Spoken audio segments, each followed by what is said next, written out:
Now, as you might remember, in one of the previous modules, we discussed that maintaining robots, especially at scale, can be a difficult challenge. And this is mainly because there's a different nature to robotic process automation as opposed to other software systems in the organization.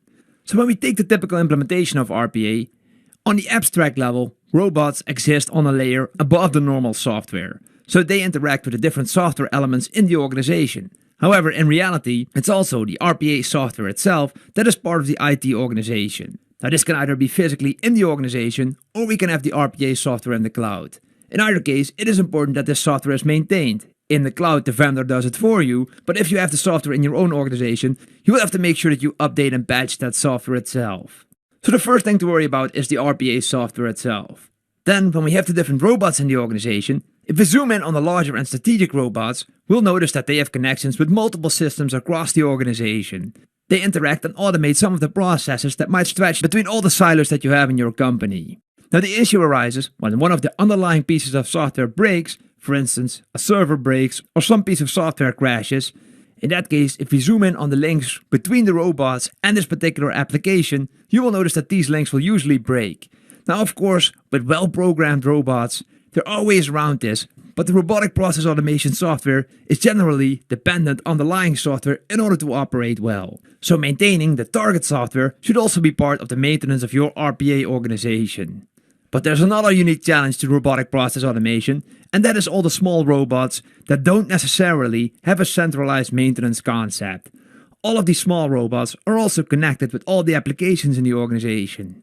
Again, if an application breaks, in that case, some connections to robots might be lost and some robots might malfunction. However, if these robots are not centrally managed, you will get a lot of angry customers that you might have a hard time identifying. So the third challenge is uncontrolled robots and how you make sure that those fall into the maintenance concept. Now, these type of problems are not unique to IT organizations, but they become very clear when you implement RPA. So most professional IT organizations have an IT service management system that they use. There are lots of frameworks out there, and the most common one is ITIL, but there's also the GOBIT framework, the ISO certification framework, the Microsoft Operations framework, and the US Body of Knowledge. All of these frameworks are used to professionally manage an IT organization. Now, there's lots of different flavors out there, but when we look at the typical approach to these type of methods, we notice a couple of central themes that are vital for good management of robots. The first one is incident management. So the moment something goes wrong in the entire IT infrastructure, it's important that we capture the incident and we communicate well with the business users in the organization and other IT elements. This is especially important for uncontrolled robots because people need to be aware that a part of the system goes down that their robot might have a connection with. Because we don't necessarily track all the robots in the organization, it's important for people to be kept up to date on incidents that happen in the organization. Of course, also, the closure of this incident is something that needs to be communicated well. Another element is problem management. Because we have a lot of uncontrolled robots, but also the target software and the RPA software itself that needs to be handled, problem management becomes important because the root cause analysis might find themselves also in these layers of the IT systems. Change management, as we will notice, will become more comprehensive. So usually, change management is something that is done to align the business and IT with security. However, if we practice change management within a professional IT organization that has a lot of robots involved in it, we need to make sure that the changes we make to the IT infrastructure do not influence all the robots that might be dependent upon it. So this is an additional check you have to do in your change management process. Now, project management is also a capability in most ITSM methods. Project management is there to implement large changes in the organization. You might find project management useful when implementing these larger robots within the organization that are centrally managed. But probably the most important part of IT service management with regards to robotic process automation is asset management. We need to know exactly where the robots are and what their dependencies are with different parts of the system in the organization.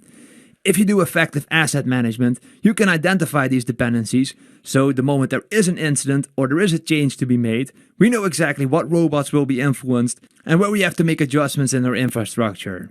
Now, there's lots of tooling out there from different RPA vendors that would help you with asset management, and we will zoom in on those later in this learning path. And last but not least, there's knowledge management. It's important to keep the knowledge of the robots up to date, and this should be an integrated approach that keeps all knowledge of the robots in a central repository where it is easily accessible to all. Also, the technical details of the robots will be kept in the knowledge management system that is used by the organization. Later in this learning path, when we go into more technical details of the robots, we will zoom in on maintaining robots in way more detail. But it's important to realize that for an organization to effectively implement robotic process automation, it's important that they include this in the total management of their IT systems. So that's why integrating robotic process automation with the IT service management approach that the organization has is so vital for strategic RPA initiatives. Now, of course, RPA will also influence the workforce in the organization. A lot of tasks can be automated, so that will automatically have an effect on the people working in the organization. So let's explore that in the next clip.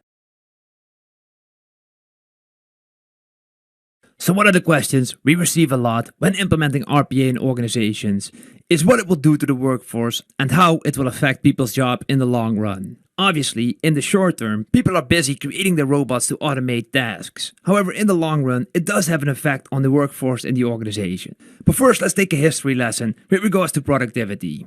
So in the 1600s, in the stockings industry, there was a new way of working that increased the productivity of creating stockings that usually increased the productivity of the knitters of these stockings. Rumor has it that Queen Elizabeth I rejected the patent on this machine just because she feared that the knitters would be out of work in the long run. The same thing happened in the 1800s with the Industrial Revolution. There in the textile industry, we would have the textile riots, where a lot of people would be angry that they would be out of a job because of the automation of their labor. In the 1900s, we would have the car industry that really took off, and a lot of tasks there would be automated. Again, people would fear for their jobs. And the same thing would happen at the end of the 19th century, when we would introduce computers into the workforce. And now we have artificial intelligence and robotic process automation. Again, people fear that their job will be automated and they will be left without a job. However, when we look at history, the fact is that there were not less jobs when these things were automated. The main thing that happened is that productivity shot up by a factor of 1,000. So all of these automation techniques didn't necessarily create less jobs, they just increased productivity for organizations a lot. So this is what happens on a society level. However, when we look at an organization, let's take for example the Globomatics organization, or fictional organization for robotic process automation. Before RPA, we would have people working in this organization, and we would have a normal influx of business and a normal output of the organization. And of course the budget would be between support staff and the IT department. Now the moment we introduce robots into this organization, a couple of things might happen. Now let's say we are very successful at implementing robots in this organization. As a result, the productivity will shoot up. In that case, we have a couple of options. First of all, we increase the intake of the organization and the output of the organization. So we increase the client count, and because we can produce more, we can also increase the output so we can actually deliver on the products that we're creating. A second thing that will happen is that relatively the budget for support will decrease because we need to keep less people on the payroll there, but on a relative scale, the budget for the IT will have to increase because we have to keep track of all of these robots and maintain all the robots in the organization. And the third shift that we see is that people go from a support function in the organization to actually managing robots and focusing more on the innovation and process side of things. So there's also a change in the expertise that is needed within the workforce of an organization. Now when we look at the implementation of RPA, one of the most important parts there is training. So when we have the individuals in the organization, let's say for example, they were able to handle 4 clients between the two of them at any given day. However, because of automation, they can now handle 20 clients. Now this is of course not reasonable, so it is only natural that over time people will transition from this supportive role of clients to a more dedicated technical or process-focused role. This is where training becomes important for the organization. Now zooming in from the organizational level to the individual level, when a lot of tasks in your organization are being automated and you find yourself in a position that is very suitable for automation, let's say you do a lot of repetitive tasks that might be complex but can be automated over time, then my advice would be to look at the opportunities that RPA provides, because at some point all of the tasks will be automated. It's not that we have a choice, but this is something that will undoubtedly happen in the future. So that's why it's important that you arm yourself with the knowledge about the processes in your organization and on robotic process automation and automation in general, so you can apply this knowledge to make sure you help your organization in a transition to more automated processes. Alright then, that was it for this module and for this course. So let's do a small recap. So for a recap of this module, first we looked at the roadmap that organizations typically use to implement RPA. We noticed that the strength of RPA is that you can use a dual approach. One where you do a grassroots approach that implements robots on the working level that interact with the applications and provide a boost of productivity there. But we also have strategic robots that will be implemented comprehensively throughout the organization. In the roadmap, we typically start out as 2 tracks, one on the operational layer and one on the management layer, to eventually end up in a phase where we have an integrated approach between all the robots in the organization and where the robots are part of the maintenance concept of the organization. Let me zoom then further on the robot maintenance.